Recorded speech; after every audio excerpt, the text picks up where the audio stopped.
Sex, well, food, drink, and sex. Food, drink, and sex. You're listening to Sex, well, food, drink, and sex. Presented by Hakeem Ali Bokus Alexander on Spreaker, Social Podcasting, and Wisdom, Social Audio Inc. Presented for World Reading Club in association with exercisingyourmind.com and Uniquilibrium. This edition's reading focus comes to us from How to Flourish, An Ancient Guide to Living Well by Aristotle, the philosopher with a flourish. Selections from the Nicomachean Ethics. It's selected, translated, and introduced by Susan Solve-Meyer. This is part of a section from Virtue and Vice in Action called Food, Drink, and Sex. Previously I read about cowardice and bravery, which was right before that. So, food, drink, and sex. The little introduction says in chapter 9, Aristotle concludes his account of bravery with a discussion of the pleasures and pains involved in brave action. Hello, Cecilia Grace, how do you do? And the fake imposter. Hello, hello. And also welcome Christopher John Martins. And Darryl with the dashes. Hello. This is Food, Drink, and Sex, Mr. Aristotle. All right, it says, Aristotle now turns to discuss self-discipline in the pursuit and enjoyment of bodily pleasures. His name for this virtue is sophrosune,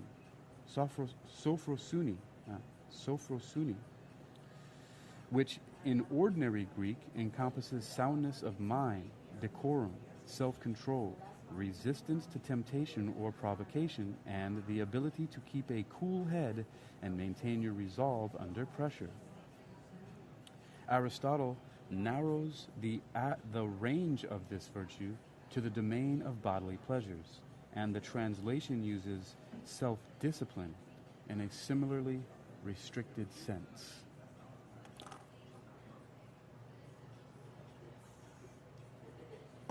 Aristotle. Next, after bravery, let us discuss self-discipline, since these seem to be the virtues of the unthinking parts. Self-discipline is a mean in matters of pleasure, as we have said. Let us now indicate the sorts of pleasures it concerns. Pleasures of the soul are distinct from those of the body. Consider, for example, love of honor and love of learning. Neither of these has any effect on the body when it rejoices in its object. It is the intellect that is affected. I would have to disagree with Mr. Aristotle that neither of these has any effect on the body. That love of honor and the love of learning, I would say that the pleasures of the soul in general, he's saying they're distinct from the body, but let's agree to disagree, Mr. Aristotle. Although I can't argue with you because, well, you're not here.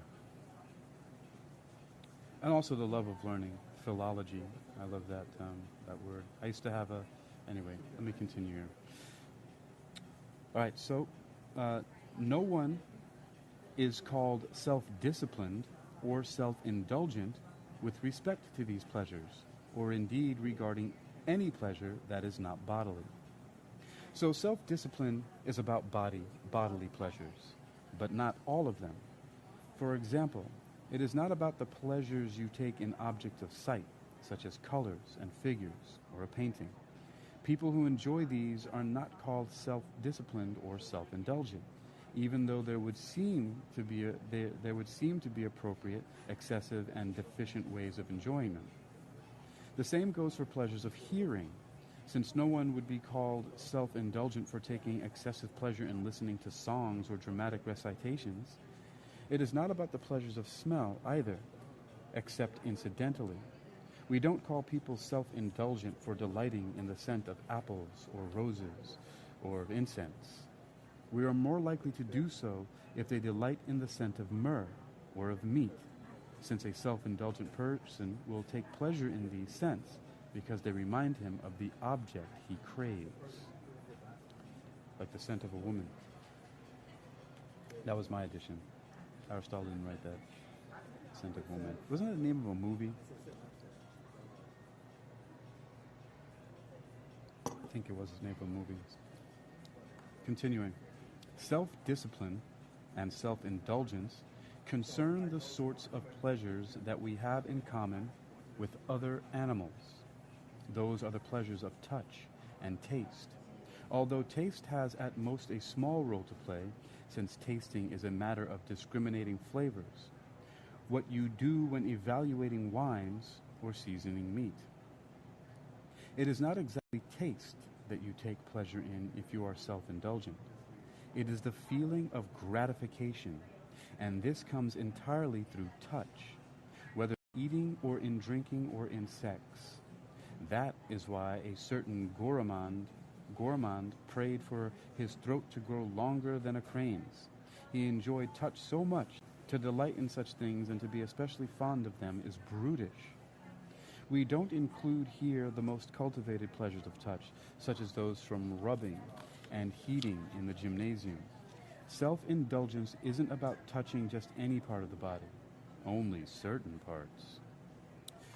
Some appetites seem to be commonly shared, while others are individual and acquired. The appetite for food, for example, is natural, since any creature, when in need, feels an appetite for food or drink, sometimes for both, and for sleep. But not everyone has this or that sort of appetite, or appetite for the same things. These seem to be our own doing.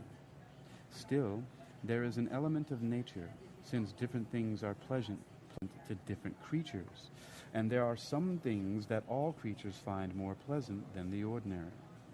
Now, few people go wrong in their natural appetites, and if they do, it is in the direction of too much.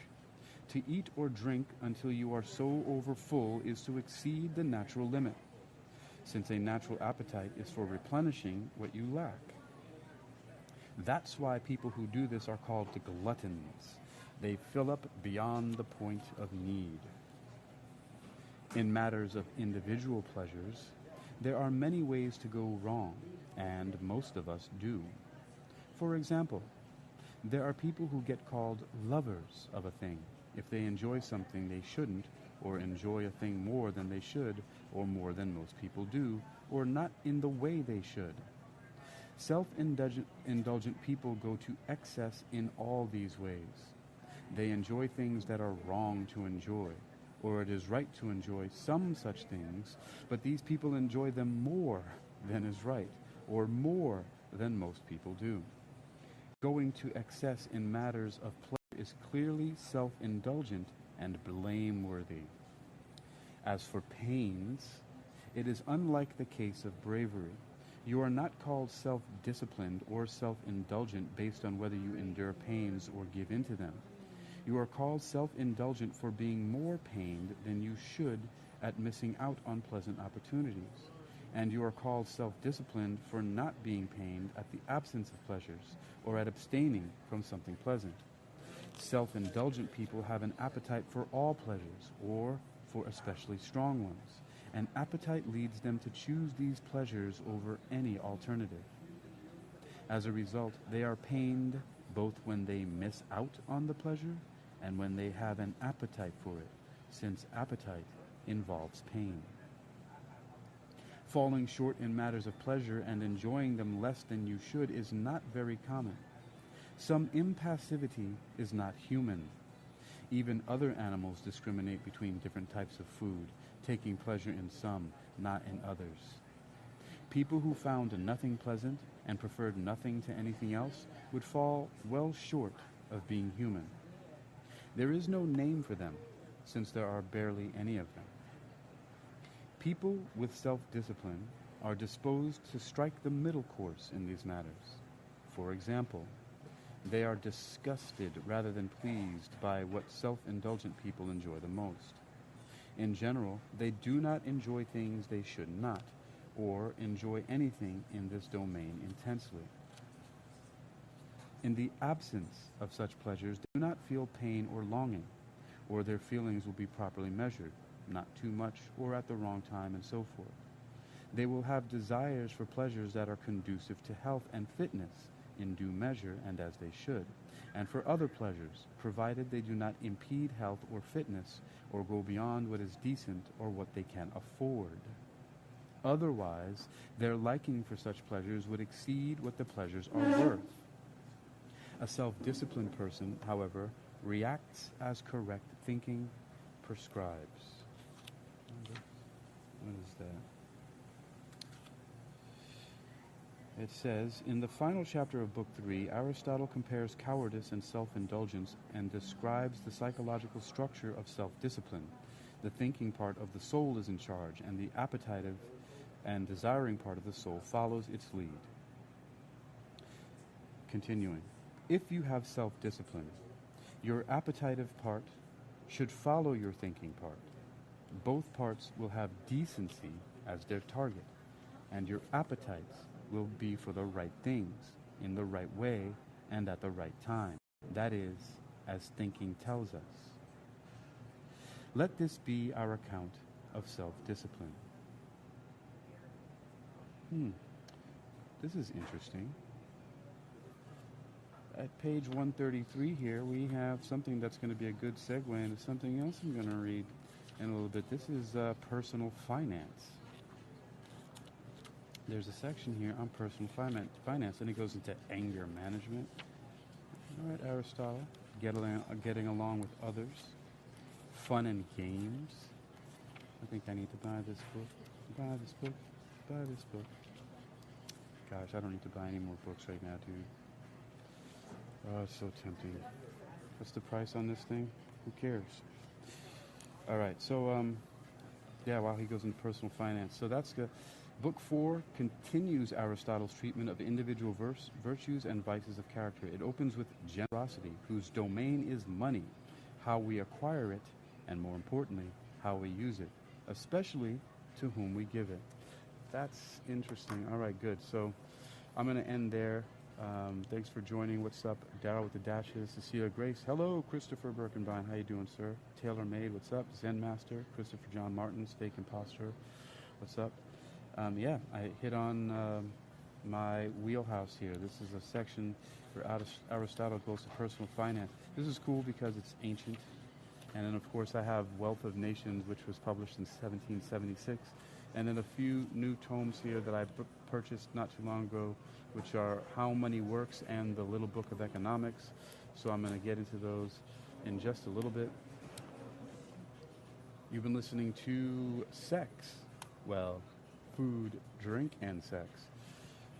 Presented by Hakeem Alibokis Alexander on Spreaker, Social Podcasting, and Wisdom, Social Audio Inc., presented for World Reading Club in association with exercisingyourmind.com and Uniquilibrium. This edition's reading focus has come to us from How to Flourish, an ancient guide to living well, by Aristotle, the philosopher with a flourish. It comes from selections from the Nicomachean Ethics. I'm not sure if that's how it's pronounced, but that's how I'm pronouncing it. Selected, translated, and introduced by Susan Solve Meyer. I don't even know that's how you pronounce her name either, but I do my best. Till next time.